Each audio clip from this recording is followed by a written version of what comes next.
أعوذ بالله من الشيطان الرجيم. بسم الله الرحمن الرحيم. الرجال قوامون على النساء بما فضل الله بعضهم على بعض وبما أنفقوا من أموالهم. فالصالحات قانتات حافظات للغيب بما حفظ الله. واللاتي تخافون نشوزهن فعظوهن واهجروهن في المضاجع واضربوهن، فإن أطعنكم فلا تبغوا عليهن سبيلا، إن الله كان عليا كبيرا. وإن خفتم شقاق بينهما فابعثوا حكما من أهله وحكما من أهلها إن يريدا إصلاحا يوفق الله بينهما، إن الله كان عليما خبيرا. واعبدوا الله ولا تشركوا به شيئا وبالوالدين إحسانا وبذي القربى واليتامى والمساكين وجار ذي القربى وجار الجنب والصاحب بالجنب وابن السبيل وما ملكت أيمانكم، إن الله لا يحب من كان مختالا فخورا. الذين يبخلون ويأمرون الناس بالبخل ويكتمون ما آتاهم الله من فضله، وأعتدنا للكافرين عذابا مهينا. والذين ينفقون أموالهم رئاء الناس ولا يؤمنون بالله ولا باليوم الآخر، ومن يكن الشيطان له قرينا فساء قرينا. وماذا عليهم لو آمنوا بالله واليوم الآخر وأنفقوا مما رزقهم الله، وكان الله بهم عليما. إن الله لا يظلم مثقال ذرة، وإن تك حسنة يضاعفها ويؤت من لدنه أجرا عظيما. فكيف إذا جئنا من كل أمة بشهيد وجئنا بك على هؤلاء شهيدا، يومئذ يود الذين كفروا وعصوا الرسول لو تسوى بهم الأرض ولا يكتمون الله حديثا. صدق الله العظيم.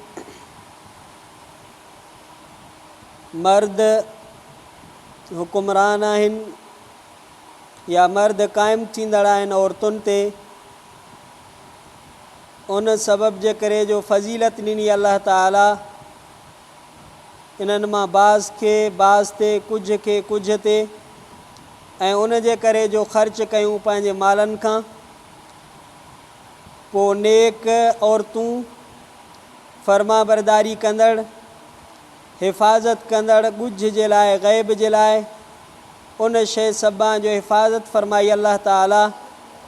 ऐं जिन औरतुनि खां ख़ौफ़ कयो था तव्हां इन्हनि जे नाफ़रमानी जो, पोइ वाइज़ कयो तव्हां इन्हनि खे ऐं जुदा कयो तव्हां इन्हनि खे बिस्तरनि में, ऐं मार ॾियो तव्हां इन्हनि खे। पोइ जेकॾहिं फर्मा बरदारी कनि तव्हांजी, पोइ न तलब कयो तव्हां इन्हनि ते कंहिं बि रस्ते खे, कंहिं बि तरीक़े खे। बेशक आहे अल्लाह ताला बुलंद वॾो। ऐं जेकॾहिं ख़ौफ़ कयो तव्हां इन्हनि ॿिन्ही जे विच में इख़्तिलाफ़ जो, पोइ मोकिलियो तव्हां फ़ैसिलो कंदड़ इन मर्द जे अहल खां ऐं फ़ैसिलो कंदड़ इन औरत जे अहल खां। जेकॾहिं इरादो कनि था ॿई ठहण जो त तौफ़ीक़ ॾींदो अल्लाह ताला इन्हनि ॿिन्हीअ खे। बेशक अल्लाह ताला ॼाणींदड़ ख़बर रखंदड़ आहे। ऐं इबादत कयो तव्हां अल्लाह ताला जी, न शरीक कयो इन सां कंहिं बि शइ खे, ऐं पीउ माउ सां सुहिणाई कयो ऐं मिटी माइटी वारनि सां माना रिश्तेदारनि सां ऐं यतीमनि सां ऐं मिसकीननि सां ऐं पाड़ेसरी रिश्तेदार सां ऐं पाड़ेसरी ऐं सफ़र जे साथीअ सां ऐं मुसाफ़िर सां ऐं जेके मालिक थिया आहिनि सॼा हथ तव्हांजा जिन जा बेशक अल्लाह ताला नथो मुहबत करे हर आकड़ कंदड़ तकबुर कंदड़ फ़ख़ुर कंदड़ सां। जेके माण्हू बख़ीली कनि था ऐं हुकुम कनि था माण्हुनि खे बख़ीली जो ऐं लिकाइनि था जेको कुझु ॾिनो आहे इन्हनि खे अल्लाह ताला पंहिंजे महिरबानी खां ऐं तयारु कयोसीं असां काफ़रनि जे लाइ ख़्वारी वारे अज़ाब खे।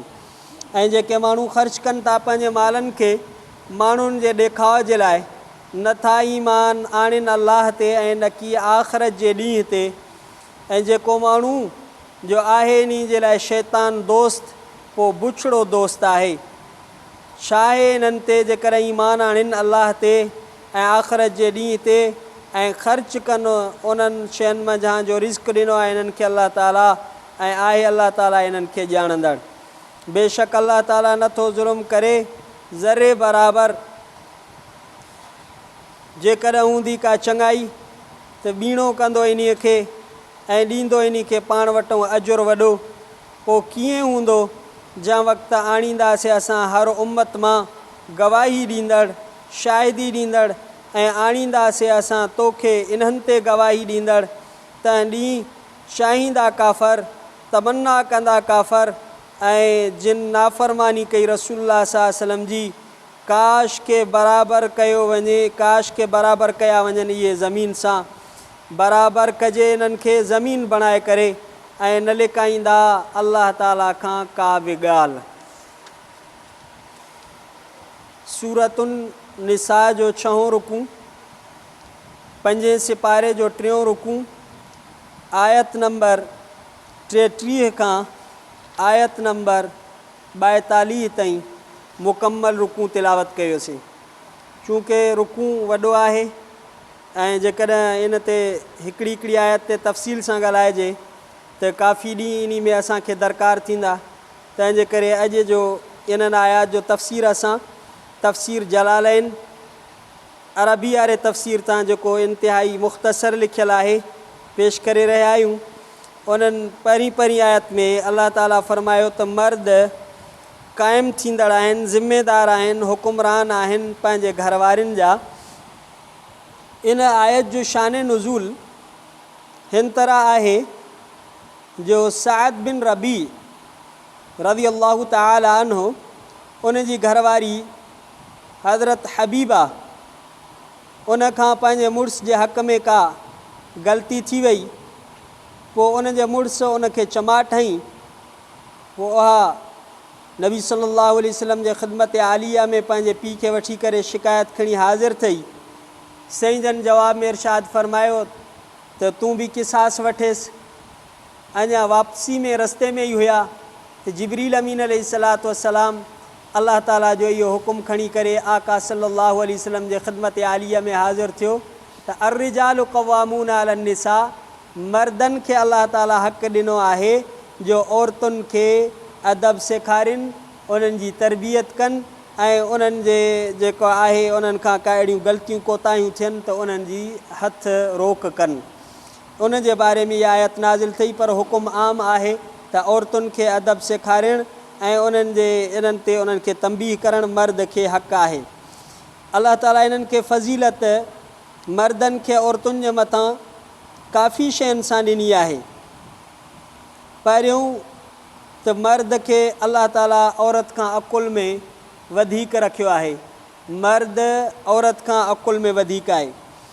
शरई मसाइल में भी जीअं मुकम्मल रोज़ा रखणु मर्द 3 ॾींहं रोज़ा रखंदो औरत खे माहवारी बालिग खे अची थी वञे त हाणे माहवारी जे दौरान उन खे रोज़ा नथी रखी सघे। तंहिंजे करे मर्द उन खां दीन में भी वधीक थियो। निमाज़ में भी ईअं निमाज़ माण्हू 5 ई वक़्त हमेशह पढ़ंदो औरत जॾहिं उनखे माहवारी अचे थी त उन्हनि ॾींहंनि में निमाज़ नथी पढ़ी सघे।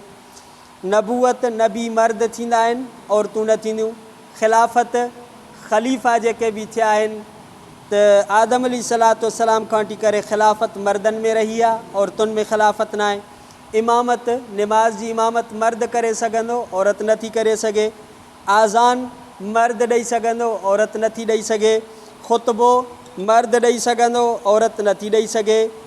जुमो मर्द पढ़ाए सघंदो, औरत नथी पढ़ाए सघे। तकबीरात तशरीक़ जेके ज़ुल्हज जे ॾींहंनि में असां तकबीरात तशरीक़ ॾाढियां चवंदा आहियूं, इहो मर्द ॾाढियां चवंदो, औरत ॾाढियां न चवंदी। हुदूद में ऐं क़िसास में गवाही मर्द जी आहे, औरत जी न आहे। ऐं मीरास में, वरसे में हिसो ॿीणो मर्द जो आहे, औरत जो उन खां हिकूण आहे। ऐं निकाह जी मिल्क इहा मर्द जी आहे, औरत जी न आहे। तलाक जो जेको आहे मामिलो हवाले मर्द जे आहे, औरत जे हवाले न आहे। त ऐं अहिड़े नमूने सां ॾाढ़ी इहा मर्द खे आहे, पटको मर्द खे आहे। अलाह ताला फरमायो काफ़ी शयूं आहिनि जिन सां मर्दनि खे औरतुनि जे मथां फ़ज़ीलत आहे। दीन में बि, अकुल में बि इहे ॻाल्हियूं जेके आहिनि। मर्द खे शरीयत 4 शादियूं बैक वक़्तु 4 निकाह करण जी इजाज़त ॾिनी आहे, औरत खे ईअं इजाज़त कोन्हे का। तंहिंजे करे मर्दनि खे अलाह ताला औरतुनि जे मथां फ़ज़ीलत ॾिनी आहे। ॿी फ़ज़ीलत अलाह ताला फरमायो वो बिमा अनफ़क़ू मिन अम्वालिहिम, ॿियो त मर्द इन्हनि जे मथां पंहिंजा माल ख़र्च कनि था। निकाह थिए थो, निकाह जे वक़्त में हक़ महर मर्द अदा कनि था। उन खां पोइ जेके घरवारियुनि जा ख़र्च वग़ैरह आहिनि, रोज़मर्रा जा, माहाना, सालाना, लटो कपिड़ो, खाधो पीतो, उन जी सॼी ज़िंदगी जी ज़िमेदारी मर्द जे मथां आहे। तंहिंजे करे अलाह ताला फरमाए थो उन्हनि खे उन्हनि जे मथां वधीक फ़ज़ीलत आहे।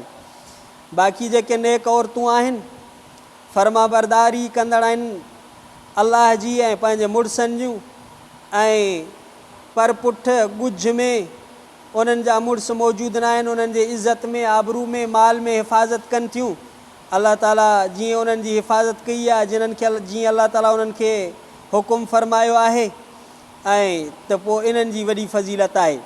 हदीस पाक में ईंदो आहे, अल्लाह जे नबी सल्लल्लाहु अलैहि वसल्लम फ़रमायो, हज़रत अबू हुरैरा रसी खां रिवायत आहे, औरतुनि में भली औरत उहा आहे जेकॾहिं तव्हां उनखे ॾिसो, माना मुड़ुसु उनखे ॾिसे त मुड़ुसु ख़ुशि थी वञे। जेकॾहिं उनखे मुड़ुसु हुकुम करे त उनजी फर्मा बरदारी करे। जॾहिं मुड़ुसु उन खां ग़ाइबु हुजे त मुड़ुस जे माल में ऐं पंहिंजे नफ़्स में उनजी हिफ़ाज़त करे। इहा औरत भले में भली आहे, इनखे वॾी फ़ज़ीलत आहे। बाक़ी जेके औरतूं नाफ़रमानी थियूं कनि, उन्हनि नाफ़रमानी जूं उन्हनि खां निशानियूं ज़ाहिर थियूं थियनि, पोइ अलाह ताला उन्हनि जे लाइ 3 तरीक़ा ॿुधाया आहिनि। फ़अइज़ूहुन्न, पहिरें नंबर ते उन्हनि खे तव्हां वाइज़ कयो, अलाह ताला जो ख़ौफ़ ॾियारियो, अहकामनि अलाह जा अहकाम ॿुधायो, इन्हनि खे पहिरियों वाइज़ कयो। जेकॾहिं नाफ़रमानी करे थी, पहिरें नंबर ते इहो आहे त घरवारियुनि खे वाइज़ कजे। असां वटि इहो सिस्टम ई न आहे, फ़ौरन देरि ई न थींदी सटको शुरू थी वेंदो, ईअं न आहे। फ़अइज़ूहुन्न, अलाह सी फ़रमाए इन्हनि खे वाइज़ नसीहत कयो, सम्झायो। अञा जेकॾहिं नथियूं सम्झनि, वहजुरूहुन्न फ़िल मवाजे, बिस्तरा जुदा कयोनि, बिस्तरा इन्हनि जा जुदा कयो। याने इहे जेकॾहिं नाफ़रमानी थियूं कनि त तव्हां इन्हनि सां गॾु सुम्हो न, इन्हनि खे जुदा कयो। इहो किनायो आहे जिमा खां, त तव्हां इन्हनि सां पंहिंजो हम बिस्तरी वारो हक़ अदा न कयो। त ॿिए नंबर ते इन्हनि खे इस्लाह जो अलाह ताला इहो तरीक़ो ॿुधायो आहे। ऐं 3 नंबर ते अञा बि जेकॾहिं इन्हनि में कोई इस्लाह नथो थिए, पोइ अलाह सी फ़रमायो वज़रिबूहुन्न, तव्हां इन्हनि खे थोरी तंबीही मार ॾियो। तंबीही मार जो इहो मक़सदु आहे त जंहिंमें हॾो बि न भॼे, रत ऐं ज़ख़म बि न थिए। अहिड़ो सफ़ा न त क़ुर शरीफ़ में लिखियलु आहे त मौली साहिबु चए पियो त मार ॾियो न, ईअं न। मार तंबीही हुजे, तादीबी हुजे, जंहिंसां हॾो बि न भॼे, ज़ख़म बि न थिए, ऐं जेको आहे उनजे मुंहं में बि उनखे धक न आहे न हणा, निशान वग़ैरह बि न थियनि। हिकिड़ी तंबीही ऐं तादीबी उनखे अलाह ताला इहो 3 तरीक़ो ॿुधायो आहे। पोइ जेकॾहिं तव्हांजी फर्मा बरदारी कनि थियूं, पोइ तव्हां इन्हनि ते हाणे को ॿियो रस्तो इख़्तियार न कयो। हाणे मज़ीद इन्हनि खे मारे मारे कुटे कुटे ज़ुल्म कयो, ईअं न कयो। बसि अलाह ताला इन अल्लाह कान अलियन कबीरा, अल्लाह तव्हां खां वॾो बि अथव, बुलंद बि अथव। जेकॾहिं तव्हां इन्हनि औरतुनि जे मथां मुसलत थी करे ज़ालिम बणिजी वेंदव, तव्हां खां वॾी कुवत ऐं ताक़त आहे, अलाह जी आहे, उहा तव्हां खां पकड़ करण ते क़ादिर आहे, इन्हनि ते ज़ुल्म न कयो। अॻिते अलाह ताला फरमाए जेकॾहिं इस्लाह जो तरीक़ो नथो थिए, इख़्तिलाफ़ वधी वियो आहे, पोइ तव्हां हिकिड़ो माण्हू, हिकिड़ो हकम जे तौर ते, फ़ैसिले करण जे तौर ते, इस्लाह करण वारो माण्हू हिकिड़ो घोट जे तरफ़ां, हिकिड़ो कुंवार जे तरफ़ां, ॿ माण्हू मोकिलियो, इस्लाह करायो, ठाह करायो, ॿई तरफ़नि खां वञनि। जेकॾहिं इहे ठाह करण जे मूड में हूंदा, इरादे में हूंदा, त अलाह ताला इन्हनि खे तौफ़ीक़ ॾींदो, पोइ इन्हनि में ठाह थी वेंदो, इहा इस्लाह कजे। पर अॼोके असांजे मुआशिरे में इहो किरदारु कोन्हे। पर जेकॾहिं जंहिंखे ख़बर पवंदी, अञा ॿ टे हुनखे बि चई छॾींदो ॻाल्हियूं, ॿ टे हुनखे बि चई छॾींदो, चवंदो परायो घर फिटो चङो आहे, मुंहिंजो कहिड़ो घरूं थो वञे। अलाह ताला फरमाए इहो किरदारु अदा करिणो आहे ॿिन्ही तरफ़नि खे। इख़्तिलाफ़ माना थींदा, ज़ाल मुड़ुस में थींदा ऐं थींदा आहिनि, त पोइ रिश्तेदारनि में अहिड़ा मुख़लिस सेंसिटिव ऐं सचा माण्हू हुजनि, जेको ॿई रिश्तनि में, नातनि में, घरनि में इहो इस्लाह कराइनि, जेकॾहिं इस्लाह उन्हनि जे ठहण जो इरादो हुजे।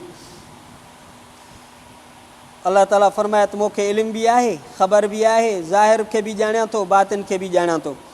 उन खां बाद में अलाह सिंह फरमायो त अलाह जी इबादत कयो अकेले जी, उन सां कंहिंखे बि शरीक न बणायो। पीउ माउ सां चङाई कयो, सुहिणाई कयो, उहा बिदिल क़ुर्बा ऐं मिटनि माइटनि सां, क़रीबनि सां, वेझनि सां, यतीमनि सां, मिसकीननि सां, ऐं पाड़ेसरी जेको तव्हांजो रिश्तेवारो आहे, पाड़े में, नसब में, ऐं जेको परे वारो तव्हांजो पाड़ेसरी आहे, त ऐं जेको रफ़ीक़े सफ़र अथव, सफ़र जो साथी अथव, या तव्हांजे धंधे जो साथी आहे, या किन में मुराद आहे त घरवारी ऐं मुसाफ़िर या जेके बाना आहिनि, इन्हनि सां तव्हां चङाई कयो। अलाह ताला हर तकबुर कंदड़, फ़ख़ुरु कंदड़ खे पसंदि नथो फ़रमाए। हाणे क़रीब रिश्ते वारे जा या क़रीबी पाड़े जा कहिड़ा हक़ आहिनि? रूहुल मानी में लिखियलु आहे, अतदरून मा हक़ुल जिवार, पाड़े जा हक़ कहिड़ा आहिनि? जेकर ग़रीब थी वञे त उनखे मदद करे, शाहूकार कयो। जेकॾहिं तव्हां खां कर्ज़ु घुरे त उनखे कर्ज़ु ॾियो। जेकॾहिं उनखे का भलाई मिले थी त उनखे मुबारकबाद ॾियो। जेकॾहिं बीमार थिए थो त उनजी तबह पुरसी कयो। जेकॾहिं मरी थो वञे त उनजे जनाज़ो पढ़ो। ऐं जेकॾहिं पाड़े जी हद केतिरी आहे? हज़रत इमाम शाफ़ी रहमतुल्लाह अलैह फरमाइनि था त 40 घर इहो पाड़े जी हद आहे। 40 घरनि ताईं इन खे पाड़ो चई सघिजे थो। इहो हज़रत इमाम शाफ़ी रहमतुल्लाह अलैह वटि। बाक़ी इमाम आज़म इमाम अबू हनीफ़ा रहमतुल्लाह अलैह फरमाए, मयुलासिको दारूहू दारक, जंहिंजो घर तव्हांजे घर सां हुजे, इहो पाड़ेसरी आहे। त हिकिड़ा पाड़ेसरी अहिड़ा आहिनि जिन जा 3 हक़ आहिनि, ॿिया पाड़ेसरी आहिनि जिन जा सिर्फ़ु 2 हक़ आहिनि, टियों पाड़ेसरी आहे जंहिंजो हिकिड़ो हक़ आहे। जंहिं पाड़ेसरी जा 3 हक़ आहिनि, उहो पाड़ेसरी हिकिड़ो आहे पाड़े जो हक़, ॿियो आहे रिश्तेदारी जो हक़, टियों आहे इस्लाम जो हक़। माना तव्हांजो पाड़ेसरी बि आहे, तव्हांजो माइट बि आहे, मुस्लमान बि आहे। हाणे तव्हां ते 3 हक़ थी पिया, रिश्ते जा, इस्लाम जा, पाड़े जा। ॿियो पाड़ेसरी आहे जंहिंजा 2 हक़ आहिनि, पाड़े जो हक़ ऐं इस्लाम जो हक़। माना तव्हांजो पाड़ेसरी आहे पर तव्हांजो रिश्तेदार न आहे, ऐं पाड़ेसरी आहे पर मुस्लमान आहे, इन जा 2 हक़ थिया। ऐं टियों पाड़ेसरी आहे जंहिंजो हिकिड़ो हक़ आहे पाड़ेसरी पर मुशरिक आहे पाड़ेसरी पर अहले किताब आहे, मुस्लमान बि न आहे, रिश्तेदार बि न आहे, सिर्फ़ु पाड़ेसरी आहे। इन पाड़ेसरी जो सिर्फ़ु हिकिड़ो हक़ आहे। अलाह ताला फरमाए, इन्हनि समूरनि जा हक़ अदा कयो, चङाई कयो। अलाह साईं तकबुर कंदड़ खे, फ़ख़ुरु कंदड़ खे पसंदि न फ़रमाईंदो आहे। जेके माण्हू बख़ीली कनि था, जेके इन्हनि ते हक़ अदा आहिनि उन में, अदा करणा आहिनि उन में, ऐं माण्हुनि खे बख़ीली जो हुकुम कनि था, जेको अलाह इन्हनि खे ॾिनो आहे उनखे लिकाइनि था। इते मुराद आहे इल्मु, माल। जंहिं माण्हू खे कंहिं आलिम खे अलाह इल्मु ॾिनो आहे, लिकाए थो त माण्हू काविड़जी वेंदा, माण्हू जेको आहे तोहफ़ा तहाइफ़ बंदि करे छॾींदा, माण्हू पैसा पाई ॾियणु बंदि करे छॾींदा, इन जे करे इल्मु लिकाए थो। अलाह ताला फरमाए थी, यक्तुमून मा आताहुमुल्लाह मिन फ़ज़लिह, अल्लाह जेका पंहिंजी फ़ज़ीलत इन्हनि खे अता फ़रमाई आहे, महिरबानी अता फ़रमाई आहे, इन खे लिकाइनि था। इल्मु बि इन में अचे थो, इल्मु लिकाइण बि वॾो गुनाह आहे। ऐं माल जेको ख़ुदा इन्हनि खे पंहिंजे महिरबानी सां ॾिनो आहे, उन जी ज़कात सदकात वग़ैरह इहे अदा नथा कनि। इहा असुल में आयत नाज़िल थई ही रिफ़ा बिन ज़ैद ऐं हयी बिन अख़्तब ऐं कुरदुम बिन ज़ैद ऐं इहे अंसारी सहाबा खे चवंदा हुआ त पंहिंजा माल ख़र्च न कयो, असांखे ख़ौफ़ थो थिए त मतां तव्हां ग़रीब थी वञो, सुञा थी वञो। तंहिंजे करे अलाह ताला फ़रमाया त पाण बि अलाह जे रस्ते में नथा ॾियनि। इहे यहूदी हुया, नबी सल्लल्लाहु अलैहि वसल्लम जे सहाबिन खे बि रोकींदा हुआ त तव्हां जेको आहे अलाह जे दीन जे लाइ, नबी सल्लल्लाहु अलैहि वसल्लम जे लाइ पंहिंजा माल न ॾियो, तव्हां ग़रीब थी वेंदव। पोइ अलाह ताला इहा आयत नाज़िल फ़रमाई त अहिड़नि माण्हुनि जे लाइ, काफ़रनि जे लाइ असां ख़्वारी वारो अज़ाब तयारु कयो आहे। बाक़ी जेके माण्हू पंहिंजा माल ख़र्च कनि था माण्हुनि खे ॾेखारण जे लाइ त असांजी वाह वाह थिए, माण्हू जेको आहे चवनि त वाह जो सखी साहब हुयो, त अलाह ते ईमान कोन अथनि, आख़िरत ते ईमान कोन अथनि, त इहे आहिनि शैतान जा दोस्त। इहे मुनाफ़िक़ क़िस्म जा माण्हू आहिनि ऐं जंहिंजो शैतान दोस्त हुजे इहो ॾाढो बुरो दोस्त आहे। इहो शैतान जे खाते में इन्हनि जा पैसा वेंदा, छो त उन सां उन्हनि जी दोस्ती आहे। अलाह ते ऐं आख़िरत ते ईमान जे करे इहे नथा ॾियनि। अलाह साईं फ़रमाए त जेकॾहिं इहे माण्हू अलाह ते ईमान आणनि ऐं आख़िरत ते ईमान आणनि त इन्हनि जो नुक़सानु कहिड़ो आहे। अलाह जे रस्ते में ख़र्च कनि था त इन्हनि खे तकलीफ़ कहिड़ी थी थिए, नुक़सानु कहिड़ो थो थिए। हालांकि अलाह ताला खे त हर शइ जो इल्मु आहे। अलाह ताला नंढड़ो जेको ज़रो हुजे, राई जेतिरो दाणो हुजे, मिटी जे ज़रे जेतिरो बि जेका शइ हुजे, नंढे खां नंढी शइ हुजे, अलाह ताला उन जो बि ज़ुल्म न कंदो। उन जो बि चङाई जेकॾहिं एतिरी बि कई हूंदी, मिटी जे ज़रे जे बराबरि, राई जे दाणे जे बराबरि बि माण्हू जी चङाई हूंदी, अलाह उनखे उनजो बदिलो ॾींदो। जेकॾहिं बुराई कई हूंदई, बुरो को कमु कयो हूंदई, त बि उनखे बदिलो मिलंदो। अलाह ताला चङाई करण वारे खे, नेकी करण वारे खे, पंहिंजे रस्ते में ख़र्च करण वारे खे ॿीणो वधाए थो ॾिए। 10 खां वठी करे 700 ताईं, माना 10% खां 700% ताईं।